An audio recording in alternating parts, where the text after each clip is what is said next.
Great experiences build great people. Rob Richardson Jr. has been built on some amazing experiences.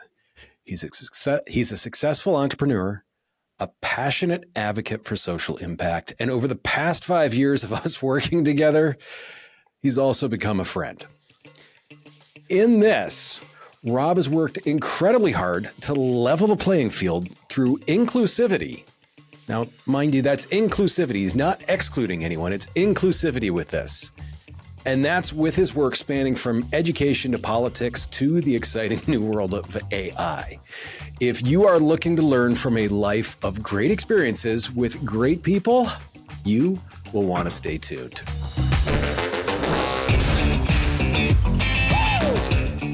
Rob, thanks for coming on. You've been involved in various fields, like I said, of education, politics, tech. What do you feel is a common thread that kind of pulls through that, I mean, besides you being the common thread that pulls through all those, that has all those coming together for you? Yeah, well, Josh, thank you for having me on the show. Appreciate that.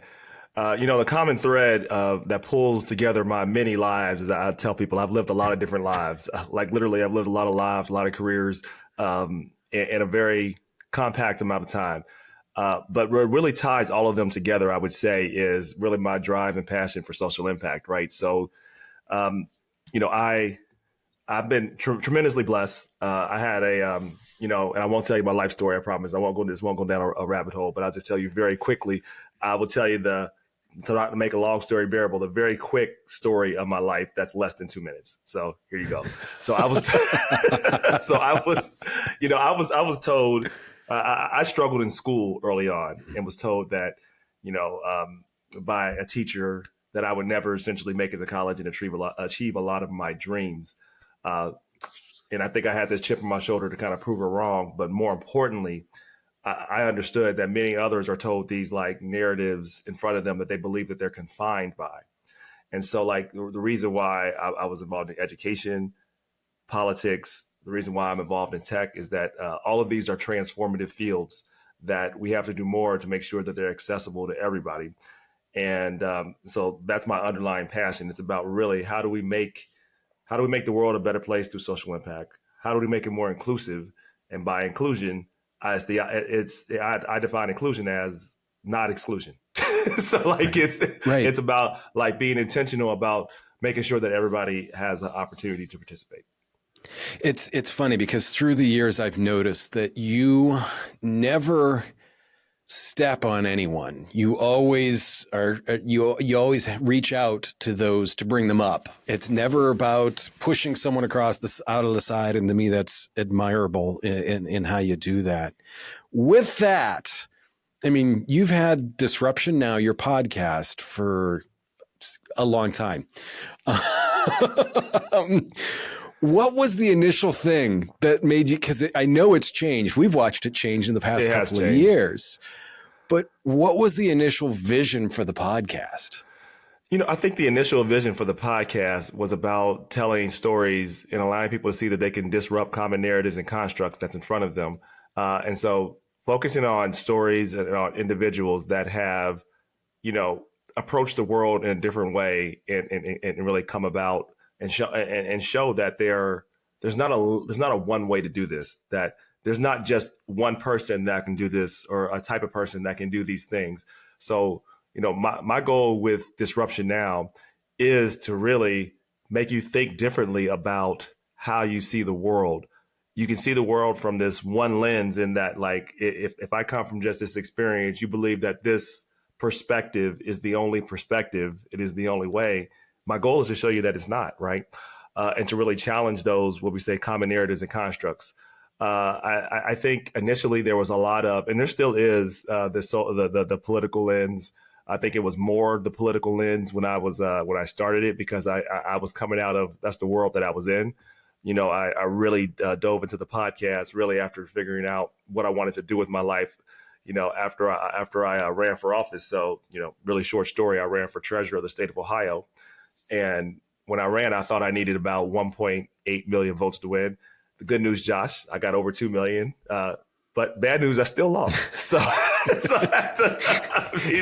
I did better than I expected, but it still wasn't good enough. And we've all been there. Yes.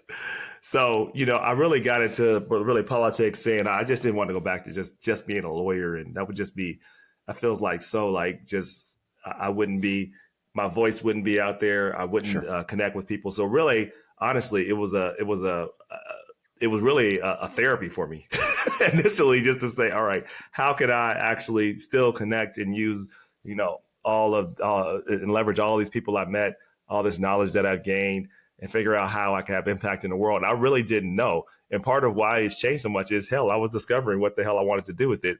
I just knew I wanted to continue to have a voice and figure out how I could connect with people. What's funny about that is the first thing that went through my head then is, as long as we've worked together on Disruption Now, does that make me kind of your therapist? One of many. I need a lot of therapy, trust me, man. I can never use enough therapy. I need more, trust me. Correct. Yes. No, same. With that, I mean, you alluded to some of the people. You had Robert Greene on, yes. You had Congresswoman Amelia Sykes. You've had Arlen Hamilton of Backstage Capital. Mm-hmm. These are not just run-of-the-mill, hey, you, come on to my podcast people. I mean, so how did you get connected with these people to have them on your podcast? It's a great question.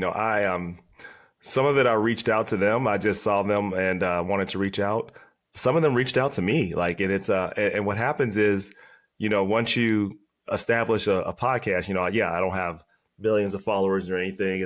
But once you have a regular cadence, and this being on podcast, and you start having some type of reputation, people, even if your audience is whatever, maybe it's 1,000 people, I want to connect to those people because, and they want to have a conversation with you. I've learned that, podcasting, I had no idea, but now I know, and this too, podcasting, can you make money off podcasting? Probably not a lot itself, but as a tool that's connected to other things for networking, connecting, and for other things, can you have a lot of opportunities with it? Yes, because it is one of the most impactful networking tools, if not the most impactful networking tools that I've ever been across. So how I've been able to reach with these really powerful CEOs, former governors, all these folks, is people love to talk about themselves. So I found it. Well, I mean, what a surprise. So it's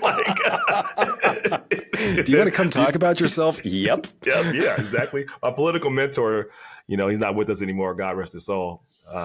He said, everybody's a star in their own movie. You're just a passing role. And if you can remember that, you will have a lot of powerful connections. So I try to make everyone that's in my podcast the star of their own movie. And with that, you're able to make great connections.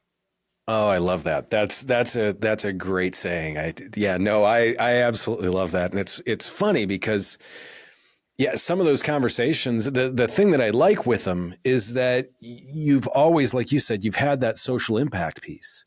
And so people know, I mean, you don't have 10 million followers. You don't have across platforms. What you do have is people that follow you, that actually, I mean, they're there. They show up every single time that there is a podcast that comes out. And that helps. In terms of someone that's looking for guests for their podcast, I mean, was this, and I'm going to use the creepiest term possible, was this sliding into the DMs? This was all of the above. This was sliding to the DMs on Twitter. This was, eventually having a niche, though I didn't have a niche for a while. I do have a niche around social impact. It tends to be, but not exclusively, people of color and women. Sure. Though we don't limit it that way, but that tends to be the people that are on our show. So what we found is people with those audiences and that niche, they want to make sure that they are reaching out. So when they have a book and things like that, I come on some of their PR and some of their people's list, right? So some of it is just consistent outreach. Some of it is consistency in building content. So you just have something, because once you have I think the biggest problem for podcasting and finding guests is that people just they're not consistent enough, right? And sure. I think I wasn't consistent enough for a while. So you have to once you build up and you have a good amount, we're at 170 plus now, but once you've gotten past a certain threshold, it's easier. Number one. Number two, you start with people somehow that you have some connection to. So really what I would do is I would find somebody. This world is smaller than people realize, right? I find somebody that knows somebody and ask for an introduction, right? Um, or I would see them. This often worked the best. A lot of them were cold outreaches. I would see something about them that I read about them, and then I would be very specific when I made the DM outreach. The problem with people when they reach out in the DMs is they're very general. Hey, I like you. I want to follow you. Like, can we connect? Like, what does that mean? Like, instead, Yeah. as I went back to, when you're reaching out and using the DM, instead of being like all the other thousands of DMs, you need to find something that's specific to that person. So this is the part that takes work. So you have to do some research, mention that, and mention that you would love to make sure that they get amplified and exposed what they're trying to do, be it selling a book, be it talking to more people about their journey. And you've mentioned something specifically about them, so they know you've taken at least the time to care versus sending out an automatic AI message that everybody can send out and just hit click button. You still have to be human. Yeah, That's my advice. it's funny you say that because I have someone that's starting a podcast who just recently was a guest on a number of podcasts because she just released a book, and she was just flabbergasted when she comes onto someone's show and they'd be like, "So, what's your book about?" She's like, "What?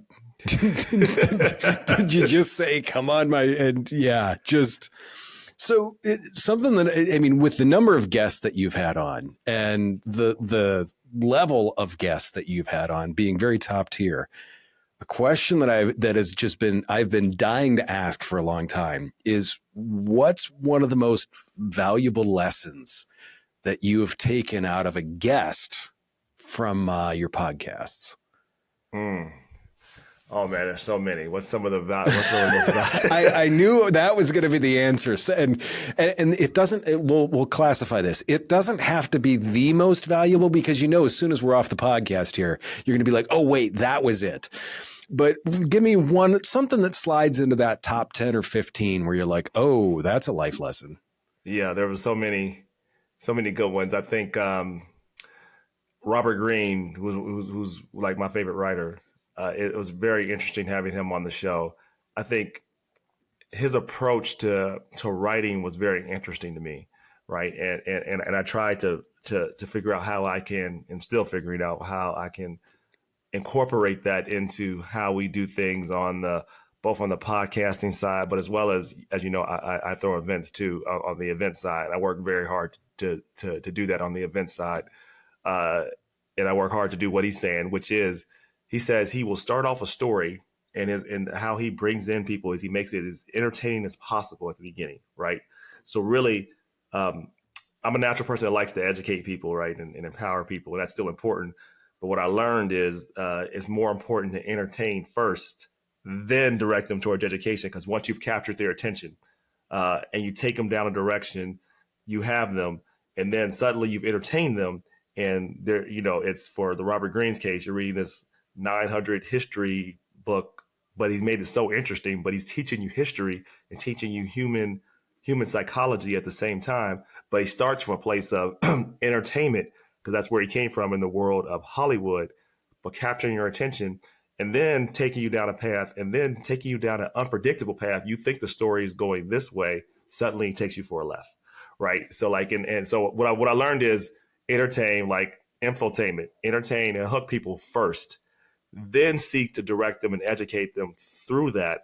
But if you try to educate first, unfortunately, the brain shuts off and people are just like, and they don't want to be a part of it. So like, I've learned to make sure that you entertain, then educate. And that's how you can actually empower and connect with the most people. I kind of rejected that idea initially, but like, I see why that's so important, because at the end of the day, if you don't, especially now with social media and people having 5-second attention spans, it might be 3 now. We have to capture them first, then we take them down where we want them to go. It's funny you say that, and that's a big part of the reason why I do the introductions the way that I do. Is I'm trying to educate, but I'm doing my best too to entertain and hook people. Yep. Because if we don't give them that right up front, then yeah, they're going to take off. Speaking of events, you put on a big chunk of it. It's your thing. It's your baby. Is MidwestCon. Yes. I've seen the evolution of that. How Yeah. does disruption now serve as a tool for MidwestCon in a way too? Right. Well, I'll talk about what MidwestCon is, and then I'll talk about Sure. how it serves as a tool. So, MidwestCon is a social innovation conference, and what do I mean by that? I mean, how can we use technology for? Of course, we want to make sure people are having the opportunity to make money, but how are we connecting that to social impact? How are we making sure that we're being intentional about these powerful tools that are being designed that are disruptive? Disruption now plays a role in that it's essentially it's the media and the production company behind all of it, right? So it's the coordinating factor, and the podcast is still the connecting point. I you know this. I was in the midst, and I built a blockchain kind of application company, which we've not gotten out of completely, but we're pivoting and going to make it for educational purposes. But I say all that to say, to make a long story bearable, I really lost sight of like the power of what I have. And the power that I have is connected with people, using media, right? And everything else is a tool. So technology is a tool. And so really, MidwestCon is the in-person experience for what disruption now is. It's about connecting people to opportunity, connecting people to social impact, and bringing people together in ways that they don't expect. So we have, from what seems like a distance, things that aren't related, but they are very related. When you talk about policymakers and policy, you talk about technology, and you talk about entertainment and marketing, you think these things seem like they're not connected, but they are, right? Entertainment and technology is how we see ourselves in the world. And there are some great things, but there are some major problems in how social media has divided us, has created these alternative worlds that aren't actually, they feel real to the person because the algorithms are so good, but they are not reality, right? But they feel like reality, so they become reality. So but those things are important as we think about how we see ourselves, the perception. Number two, policymakers. How does that connect to social impact? Well, if you don't have policy, or if you have bad policy around some of these technologies and things like that, it actually makes some of our social problems worse. There needs to be some type of policy, but it needs to be sensible. There needs to be policy around what is it going to be like with algorithms? How are we going to make sure that they're transparent? How do we put guardrails in them? Because we've already seen that. I know we're going to get into AI, but we've already seen what AI can do and algorithms in general can do without any guardrails. We got it. It's called social media, right? Social media, Yeah. if you've seen what's happened, if people go over there finding reasons to fight and yell at each other every single day, that is going to get worse. Yeah. If we don't have some sense of how do we want this to go, right? So all of these things are connected. And then we talk about technology for social impact. Like, how are we inputting the data? How are we making sure the data is not biased? How do we make sure we don't have technology like there's a lot of AI surveillance technology now that has incorrectly gotten people arrested because they can't identify Black people or women very well. But people just implement this technology. So we have to really be thoughtful about how we're using this technology, and then perhaps flipping the question for how we're using this technology. Okay, if we're going to solve crime, perhaps maybe how do we prevent it versus just surveillance, right? So to me, it's thinking about how we're building things, who's building, and what shouldn't we build. There are probably some things we want to think about. It's funny you say that, because I remember, I mean, one of the discussions that you were having, you really opened my eyes when you were talking about, and this was 3-4 years ago, when you were talking about an AI, a large language model that was basically trained on Twitter. And Yep. this thing spewed all sorts of just like racist remarks. Yep. I mean, that was like the main thing that it spewed, because that's what it had been trained on. And I mean, this is something to me that I never would have thought of, never would have even realized is a problem. Yep. Because of the bubble that I live in, and because of, oh, hey, this isn't a big deal. And then all of a sudden I'm like, oh boy, we need to look at this. We need to take care of this. And that was 3 or 4 years ago. That was before everybody started talking about this, right? And that was, and I remembered that to that point, that was actually Microsoft, right? So it was Microsoft trained a racist bot, and they're like, well, how did Microsoft do that? And they were surprised that they went on Twitter and that's how they gained their knowledge, and they were trained.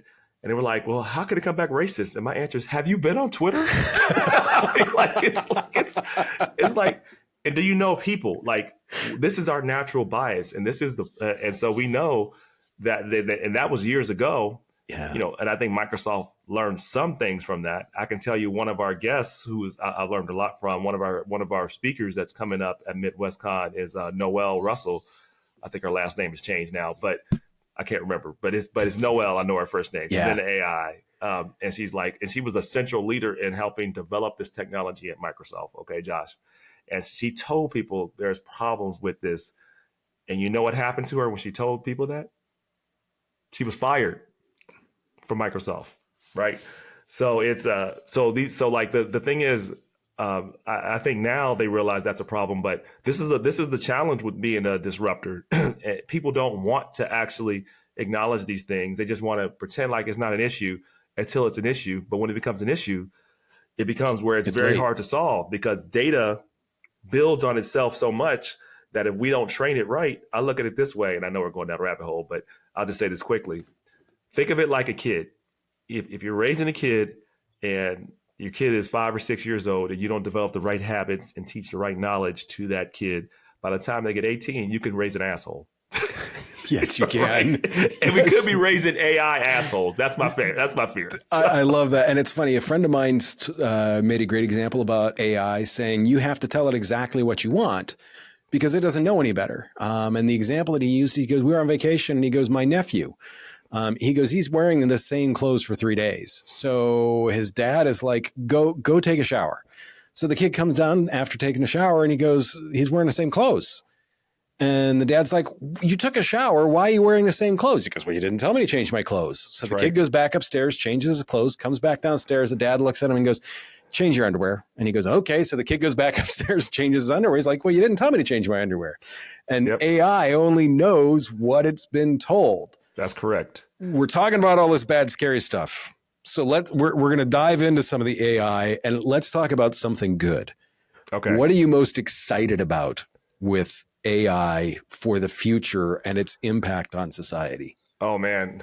I'm actually most excited about, when it comes to AI, for the ability to change essentially biology into engineering. And I'll explain what I mean by that. It's that we're now going to be able to, I think, solve a lot of health and human problems in a way that was not even imaginable. Like even this was even like 8 or 9 months ago, but like projecting through, like taking AI, we were able to take every human protein ever created, and those we didn't even know, just from the amount of knowledge that we had. So I'm excited about the ability to really be able to cure all types of cancer, to hopefully extend life for humans in general. I'm also excited about the ability for us to, if we do this right, to be able to scale and change work in a positive way. But that's going to take a lot of intentional work, I think. But I think there's a lot of opportunity. And I'm also excited about the short term for those who are willing to dive in, because this is one of those moments in time. This is like at the beginning of the internet, when the internet first started, which wasn't that long ago. Like when people talk about this like it's ancient, like it's not even in our lifetime. It's like in the generation. Like this just started. It doesn't feel that way. It feels like we've always had the internet. We have not always been connected to the internet. This didn't happen really until 2010 in terms of our ability to connect centrally like this. That's not even like a flash. That's not even like a flash in time. That's like yesterday essentially, but it's moved so exponentially fast that we underappreciate how much we have. So I'm just excited about the ability, I think, for human beings to connect. And I'm excited for this moment in time to allow people, I think, to build, for those who are open to learning. That's the key. That makes sense. And it's funny when you think about it. I saw something the other day that said from the time the Wright brothers took off to the time we went to the moon was 60 years. Yep. Which is, once again, absolutely nothing. But from the time to, I mean, when you look from the time to when most of us got PCs to the fact that now all of us have access to AI and each other is, I mean, a third of that. Yep. And Holy cow. I mean, there's all types of statistics. There's another one. It always changed, but it's some variation for this. But like, there's been more like information from like human history in the last 3 years than all of human history in the last 3 years. Three, Yeah, right? So like, it's just insane because our minds, you know, I can go into a nerd and I won't go too far, but we can't really, as humans, understand exponential growth because it's beyond our comprehension, and we are growing exponentially so fast that it's something we can't even understand how fast we're going now. So it is exciting. There's also some scary stuff, but it's very exciting. I was about to say, it's exciting. Roller coasters are also exciting. Yes. I mean, even just when you think about it, when you think before people had cars in the Industrial Revolution, those were two like lifetime, like life-changing things that changed the planet in a big way. And those happen in a lifetime. Yes. Now for us to go from like internet, cell phones, all these other things, we're getting lifetime things. We're getting like 8 or 10 of them in 10, 15 years. That's right. That being said, what do you see the future of like the creator ecosystem? What do you see in that? That's going to be interesting. The creator ecosystem, I think, is going to be a challenging place. It's going to be, we're going to remake what it means to be a creator. And I think we're going to have to really think about that. Like I think about this a lot. So, and I'm going to tell my age here. So I remember we're close to the same age. We're good. Yeah. It's fine. And you probably remember this. Do you remember Michael Jackson, that moment, like when he brought out the moonwalk, how like transformative that was, like for people, and they were just so encaptured, so enthralled, and then all of the originality that Michael Jackson created from there on. Like, this is the bad part. I don't know if anything like that original from Prince to Michael Jackson and those type of things are ever going to be recreated again. Like, I don't know, because I just don't. Because I think we take shortcuts now to actually doing that. So I do hope that some of the creator economy, from drawing to music, still people want to be a part of that craft, be a part of that, like developing yourself, that I think only the human experience could be a part of. I still think I believe some of that's going to be there now. Sure. If you listen to an AI classical musical performance, trust me, you won't be able to tell a difference after a while. You'll listen, and it will be beautiful, right? And it'll sound beautiful. And we may have this world where everything is catered to everyone's creative taste. I don't see that. And I'm not sure if that's a world we want. I think that can be some of it. I hope that there's some, a term that we use in our trademarking is, I hope we have some artistic intelligence, in that we are using artificial intelligence and enhancing it as a tool with the creator, right? And so like, there are some things that maybe they don't do as much as they need to because they can rely on artificial intelligence, but there's some things that have their unique perspective and their feelings, because I say this often, and I still think this is going to hold true through time about artificial intelligence. Artificial intelligence is neither artificial nor intelligent, right? It is a tool, and it can connect and process and bring together information in a way that humans can never do on their own, because it has an integrated system in terms of it's able to connect instantly to a bunch of information and spit it back out. Humans don't do that by themselves, right? But I think that part of, at least this is the part of me that believes that there's some consciousness within human beings, some of this innate things that actually make us human. It's not simply the ability to process, it's the ability to feel and connect. So I think that the future of the creator economy is going to be about better connection and using technology to enhance that. But at the same time, it's never going to replace, Josh, me and you directly having a conversation with a human being. I believe people are going to want to know if it's a human being or a machine they're talking to. At least I'm going to want to know. Maybe people won't care, but I do believe that some people are going to want to have genuine human actual connection. And creators, the beauty of what creators do is they help recreate a feeling of connection between us. And I think that's not going to change. Artificial intelligence should just be a tool to enhance that, not to replace it. I love that. So 2 more quick ones then. And you always like to say, in your podcast, you always ask, hey, what's one piece of advice that you got when you were younger that you would disregard? So I'm not going to ask that specific one. Okay. But if someone's, I mean, you make a difference.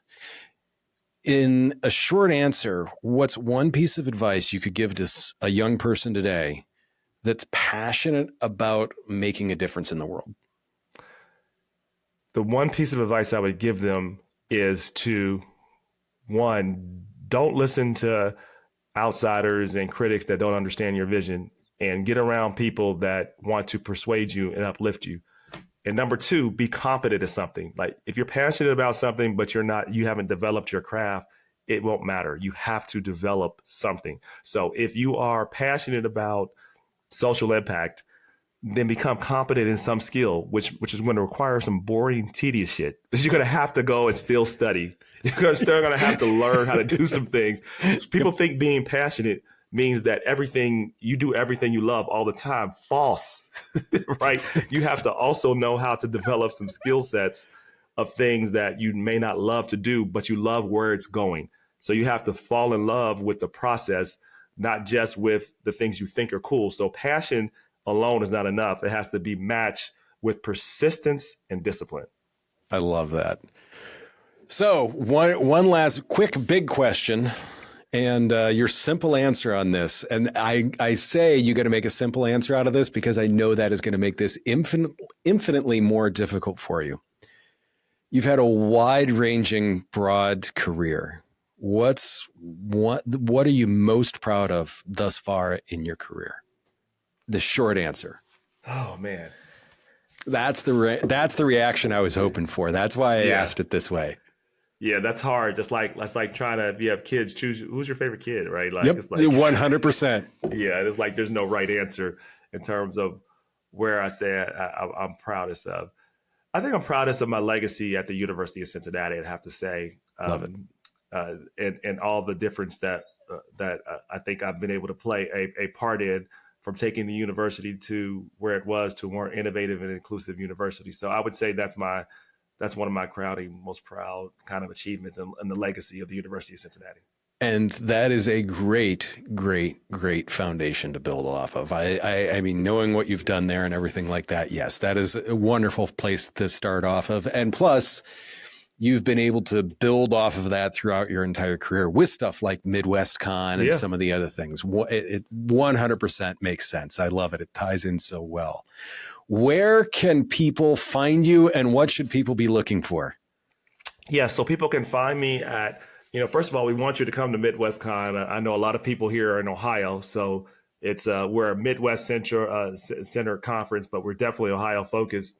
And so you can find us at midwestcon.live. We'd love to have you. And if Josh, I'll give him a special discount for anybody who's listening to that. Wonderful. You can also find us at Disruption Now. If you're anywhere you listen to podcasts, Disruption Now podcast, please reach out to us. Josh is our producer on that, so he has been for a long time, and pretty easy to reach at any of the social media handles. You can find me at Rob for Ohio, pretty easy. So, I'm just honored to be here, Josh, and thank you for all the work you do for Northeast Ohio, and thank you for all the time, and thank you for the friendship. Yeah, thank you, Rob. I really appreciate that. I mean, we've been working together a long time, and the fact that I feel like we've played a small part in helping you move some stuff forward is huge. It really is, and that to us is one of the big cool things. That all being said, everyone, by all means, we've got more great conversations to come. Make sure that you're subscribed. All the other happy stuff. Do yourself. Make sure that you take care of yourself, and if you can, someone else. We will see you very soon.